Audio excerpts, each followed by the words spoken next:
में गया चोरी करने के लिए। अब शिवालय में तो महाराज शिवलिंग रखा, वहां कोई गहने वहने तो थे नहीं। उस चोर ने देखा कि चारों तरफ देखा कि यहाँ शिवरानी जैसा तो कुछ रखा नहीं है, लेकिन उसकी तभी नजर पड़ी शिवलिंग के ऊपर जो लोटा लगा था जिसमें जल रखा रहता है, जो नीचे शिवलिंग के टपकता है। तो वो कलश दिखा उसको। उसने विचार किया, वो पीतल का कलश था, तो उसने विचार किया अब आया हूं तो कुछ तो लेकर जाऊंगा, खाली हाथ तो जाऊंगा नहीं, कुछ तो मिलेगा ही इससे। लेकिन पहले पंडित जी की टाइमिंग देख ले कि वो कब आते हैं कब जाते हैं, ऐसा ना हो पकड़े जाएं। तो पता चला कि दोपहर में आधे घंटे के लिए पंडित जी भोजन करने के लिए जाते हैं।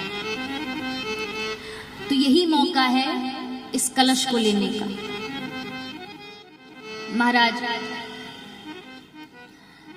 पहुंचा, देखा कि अभी कोई नहीं है। दोपहर के समय पंडित जी भोजन करने के लिए निकल गए। अब ये चोर शिवालय के भीतर प्रवेश करता है।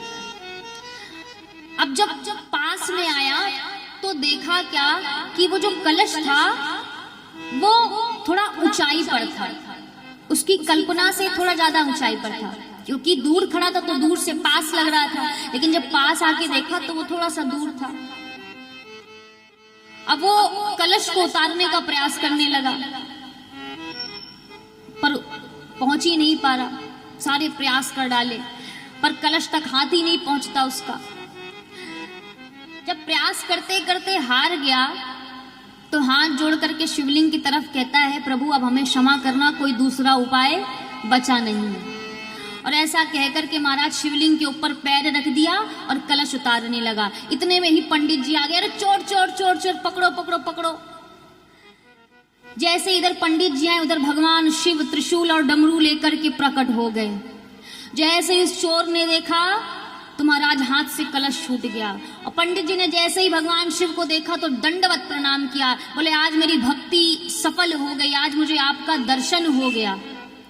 भगवान शिव कहते अरे पंडित जी हम तुम्हारे लिए नहीं आए, हम इस चोर के लिए आए हैं। बोले क्यों चोर के लिए आए हो?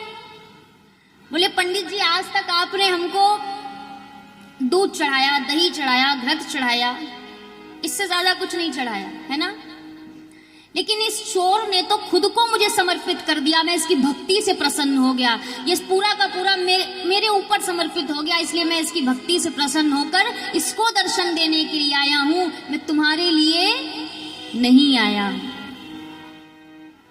और बेचारे चोर के हाथ पैर कांप रहे हैं, ऐसा ना हो मार दिए जाए। तो महाराज बाबा भोलेनाथ बहुत भोले हैं, जो इनको प्रेम से पूजता है शिव उनके हो जाते हैं।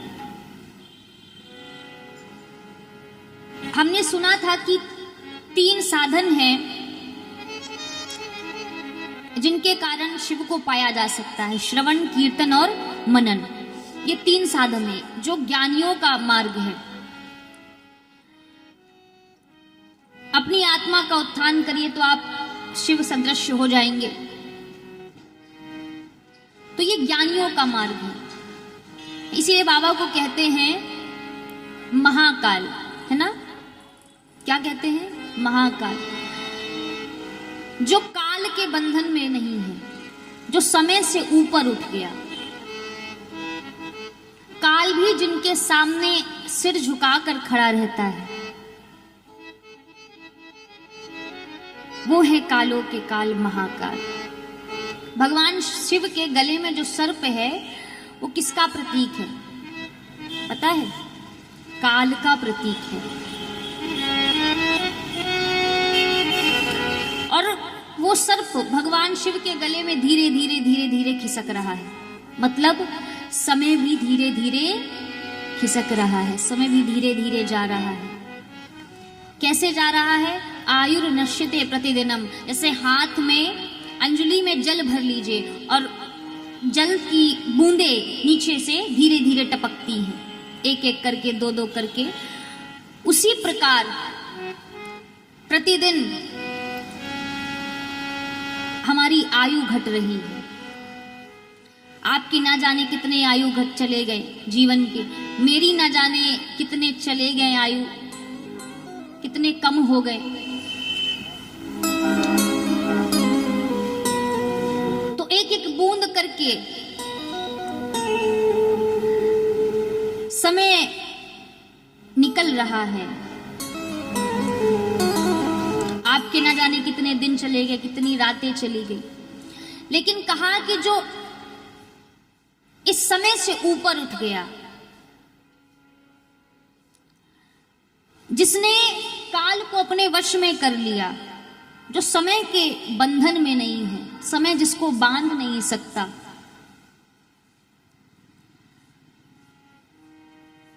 जन्म जन्मांतर जिसको बांध नहीं सकते, वो शिव है। भगवान नारायण शेष की शैया पर सोते हैं, शेष की शैया पर विराजमान है, मतलब काल पर जिसका अधिकार है वो है नारायण। और भगवान शिव के गले में है वासुकी। देखो, शेषनाग और वासुकी ये दोनों भाई हैं। शेषनाग नारायण की सेवा में लगे हैं और वासुकी भगवान शंकर की सेवा में लगे हैं। तो नारायण के जो नारायण है वो शेष की सैया पर सोए हैं, यानी काल पर जिसका अधिकार है वो नारायण है। और भगवान शिव के गले में है काल रूपी सर्प, यानी जिसने काल को आभूषण बना करके अपने कंठ में धारण कर लिया, वो है कालों के काल महाकाल।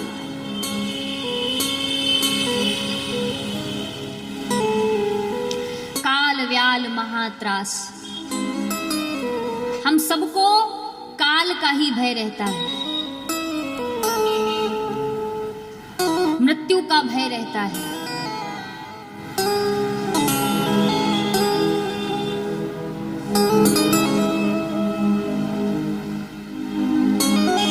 भगवान शिव शमशान में वास करते हैं। बाबा को शमशान प्रिय है। वैसे तो बाबा पारिवारिक हैं, किंतु इसके बाद भी वो शमशान में वास करते हैं। क्यों? क्योंकि संसार मोह माया का प्रतीक है ना? और शमशान वैराग्य का प्रतीक है। भगवान शिव कहते हैं कि इस संसार में रहते हुए अपने कर्तव्य पूरे करो, लेकिन मोह माया से दूर रहो, क्योंकि ये सब एक दिन नष्ट हो जाना है। ये सब नश्वर है, एक ना एक दिन ये सब नष्ट हो जाना है। इसलिए इस संसार में रहते हुए अपने कर्तव्य को करो, अपने कर्तव्य को भूलो नहीं। जो अपने कर्तव्य को नहीं भूलता है वही सच्चा योगी है। जीवन और मृत्यु का भेद जहां समाप्त हो जाता है, भस्म जहां की साक्षात पहचान है, वो है शमशान। भगवान शिव अपने अंग पर भस्म लगाते हैं। क्यों? भगवान शिव अपने शरीर पर भस्म लगा करके हमको ये संदेश देते हैं कि भैया देखो, जिसको दुनिया त्याग देती है उसको मैं स्वीकार कर लेता हूं। भाई, मरने के बाद तो व्यक्ति किसी काम का नहीं रह जाता है ना। फिर तो घर वाले भी कहते हैं कितनी जल्दी हो इनको जलाया जाए, ज्यादा देर रखना नहीं चाहिए। जब तक प्राण है तब तक तो मनुष्य प्यारा है ना? लेकिन जैसे ही प्राण निकल जाते हैं तो फिर शरीर किसी काम का नहीं रह जाता। फिर घर वाले भी कहते हैं कि भैया, सबको फोन करके बताते हैं जल्दी आ जाओ, ज्यादा समय मत करो, है ना? और अगर किसी को आने में ज्यादा समय लगता है तो महाराज फिर तो और जल्दी कर देते कि भाई उनको आने में तो समय लगेगा, इतनी देर तो हम नहीं रख सकते हैं।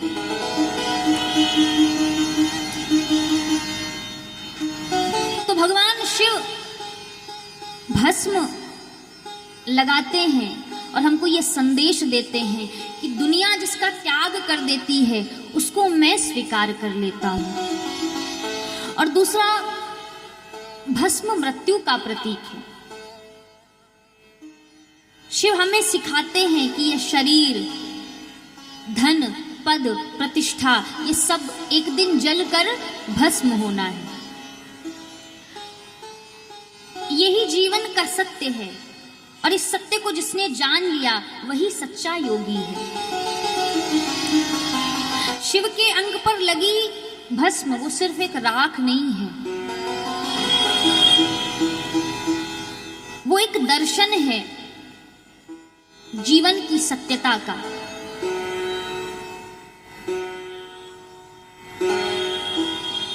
काशी में जो मणिकर्णिका घाट है, जहां पर चिताएं निरंतर जलती रहती हैं, चाहे दिन हो, चाहे रात्रि हो, चाहे वर्षा हो रही हो, चाहे शीत हो, चाहे ग्रीष्म हो, किसी भी स्थिति में चिताएं वहां निरंतर अनवरत जलती रहती हैं। कभी शमशान शांत नहीं रहता है। कभी वहां जाकर बैठिए। प्रायः जब आप और कई शमशानों में जाते हैं तो वहां पर आपको थोड़ी नकारात्मकता सी लगेगी, क्योंकि वहां पर सभी पारिवारिक जन आते हैं, विरह वेदना के कारण दुख का अनुभव होता है। तो प्रायः आप शमशान में जाएंगे तो वहां पर दुख होगा, वेदना होगी, आपको थोड़ा शरीर भारी सा लगेगा। लेकिन जब आप काशी के मणिकर्णिका घाट पर जाते हैं तो महाराज वहां जैसे ही आप जाएंगे तो आपको अत्यंत शांति का अनुभव होगा। ऐसा लगेगा जीवन का सारा भार हल्का हो गया है। प्रायः लोग शमशान में नहीं बैठते हैं, लेकिन आप काशी के जब मणिकर्णिका घाट में जाकर देखेंगे तो वहां कई ढेरों बैठे मिलेंगे आपको, जो जीवन की सत्यता का अनुभव कर रहे होंगे। एक बार स्वामी विवेकानंद जी के गुरु राम परमहंस काशी की यात्रा कर रहे थे, तो वो गंगा जी में नौका विहार कर रहे थे, नाव पर बैठे थे, उनके कुछ शिष्य भी उनके साथ थे।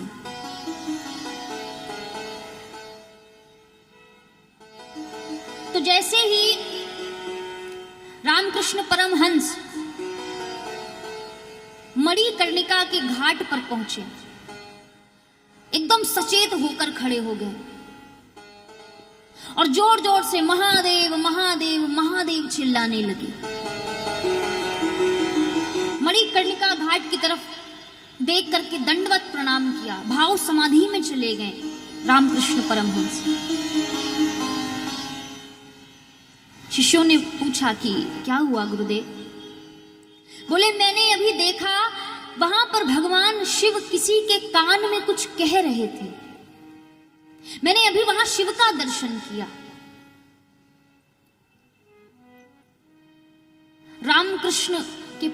रामकृष्ण परमहंस के नेत्र सजल हो गए, नेत्रों से अश्रुओं की धार बहने लगी। और हम सभी जानते हैं कि भगवान शिव काशी में आज भी विद्यमान है, नित्य विद्यमान रह करके समस्त जीवों का कल्याण करते हैं। काशी में 4 लोग बैठे हैं कल्याण करने के लिए, 4 लोग। कौन कौन? पहले तो काशी विश्वनाथ, दूसरा मां अन्नपूर्णा जो स्वयं अन्न की देवी है। जो अन्नपूर्णा मैया का दर्शन करता है उसके जीवन में सुख बना रहता है, संपत्ति बनी रहती है, वंश में वृद्धि होती है, घर में सुख शांति का वातावरण रहता है। स्वयं शिव अन्नपूर्णा मैया के सामने अपना भिक्षा का पात्र ले करके जाते हैं, मां से प्रसादी लेने, अन्न प्रसादी लेने जाते हैं। और जब मां के सामने अपना भिक्षा पात्र पसारते हैं तो मां अन्नपूर्णा उनको अन्न की प्रसादी प्रदान करती है। अन्नपूर्णे सदा पूर्णे शंकर प्राण वल्लभे। तो मां अन्नपूर्णा वहां विराजमान है। इसलिए प्रायः रसोई घर में जो माताएं बहनें हैं उनको विशेष ध्यान रखना चाहिए, क्योंकि आजकल तो हमने रसोई घर को किचन बना लिया है? जूते चप्पल पहन करके जाते हैं, बिना स्नान किए हुए रसोई में प्रवेश कर जाते हैं।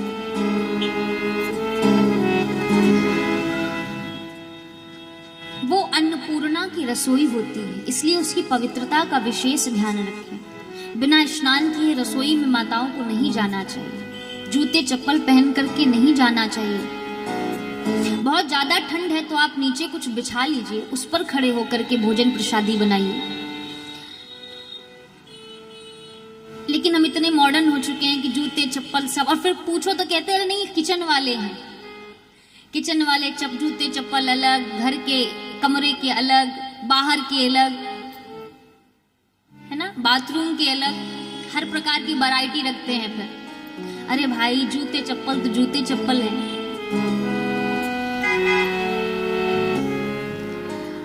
तो रसोई की पवित्रता का विशेष ध्यान रखिए, क्योंकि वहां साक्षात मां पार्वती अन्नपूर्णा के रूप में विराजमान रहती है। छोटा सा चित्र अन्नपूर्णा मां का अपने रसोई घर में लगाइए, नित्य उनको धूप दीप दिखाइए। जब भोजन बनाइए तो सबसे पहले अग्नि को भोग लगाइए, फिर एक रोटी गाय माता को दीजिए, फिर भगवान को भोग लगाइए भोजन का, है। और देखो, भगवान को भोजन का भोग लगाओ, और भोग कब तक रखना चाहिए? भोग लगाने का अर्थ ये नहीं होता रखा और घंटी बजाई उठा लिया, ऐसा नहीं। जब हम भोग लगाते हैं तो पर्दा बंद करते हैं। नियम है कि पर्दा बंद करना चाहिए, है ना। और क्या सोचना चाहिए कि ठाकुर जी ने पूरा प्रसाद पा लिया है और अब बर्तन हो गए हैं खाली। तो हमारे सनातन धर्मियों में एक नियम है कि खाली बर्तन किसी को वापस नहीं किया जाता है। तो जब हम भोग लगाते हैं और भगवान कृष्ण उसको पाते हैं तो वो बर्तन खाली हो जाता है। तो भगवान कृष्ण अपनी मैया से कहते हैं, मैया यशोदा, या मैया को भोजन मैंने पायो है, इसलिए इसका बर्तन खाली हो गया है। तो माँ अभी ये बर्तन ले जावे के लिए आवेगी, तो एक काम कर मैया, या मैया को भोजन मैंने पायो है, या मैया का बर्तन खाली है गयो है, तो मैया जो तूने बनायो है वो या मैया की थाली में डाल करके मैया को वापस कर दे। तो महाराज जो जाता है वो तो जाता है लड्डू कचौरी, लेकिन जो वापस आता है वो लड्डू कचौरी नहीं होता, वो भोग होता है, जिसको महाराज पूरे घर को प्रसाद स्वरूप ग्रहण करना चाहिए। अपने भोजन में मिला करके उसको सभी को प्रसाद स्वरूप देना चाहिए, ये भाव होना चाहिए। तो चार लोग हैं जो काशी में मुक्ति के लिए बैठे हैं, कल्याण के लिए बैठे हैं। पहला काशी विश्वनाथ, दूसरा अन्नपूर्णा मैया, तीसरा भैरव बाबा, और चौथा जो स्वयं मुक्तिदायिनी है, कौन? मां गंगा। ये चारों कल्याण स्वरूप हैं। आप अगर काशी में जाएं तो इनका दर्शन अवश्य करें।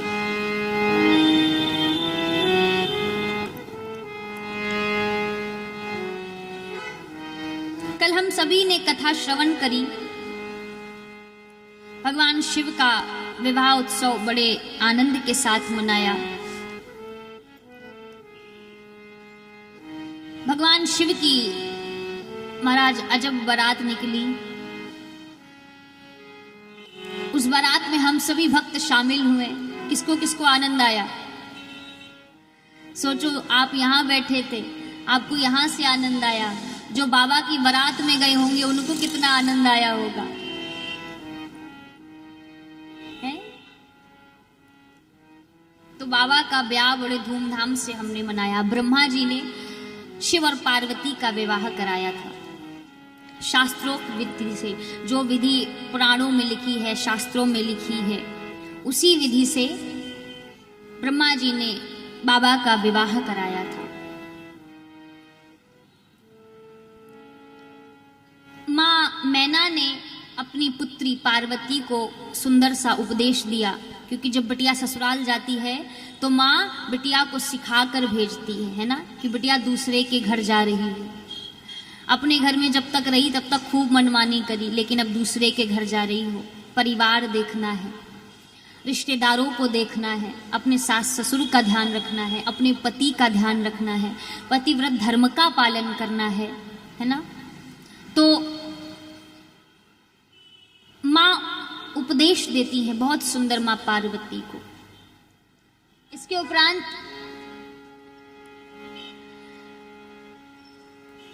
बाबा भोलेनाथ माँ पार्वती को कैलाश लेकर के आते हैं।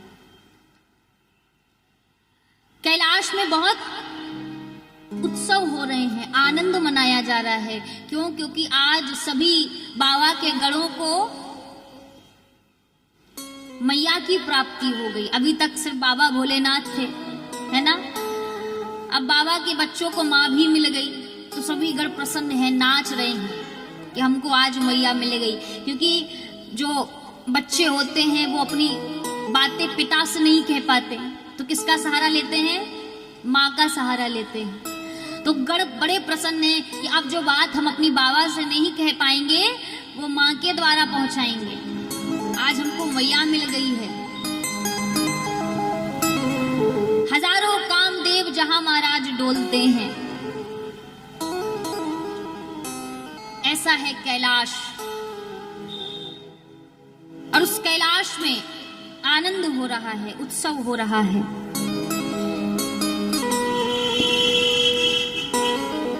सभी गण गा रहे हैं, सज गई है गलियां, सज गया दरबार, वो सज गई है गलियां, सज गया दरबार। देखो आ गए, हाँ जी आ गए मेरे सरकार, देखो आ गए मेरे सरकार।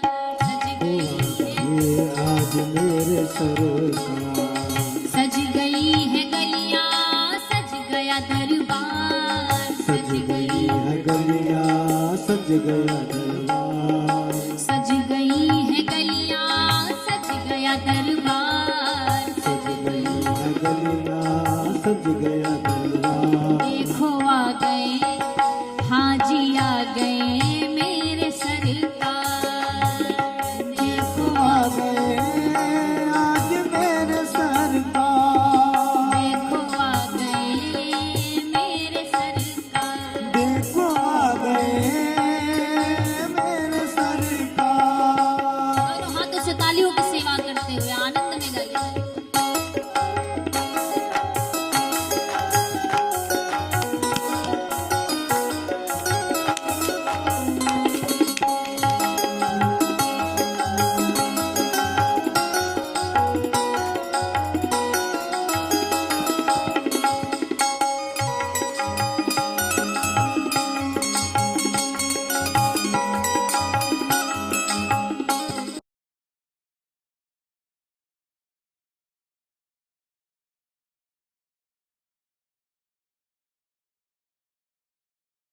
आनंद टीवी से जुड़ने के लिए आप हमें व्हाट्सएप करें 9277395752 पर।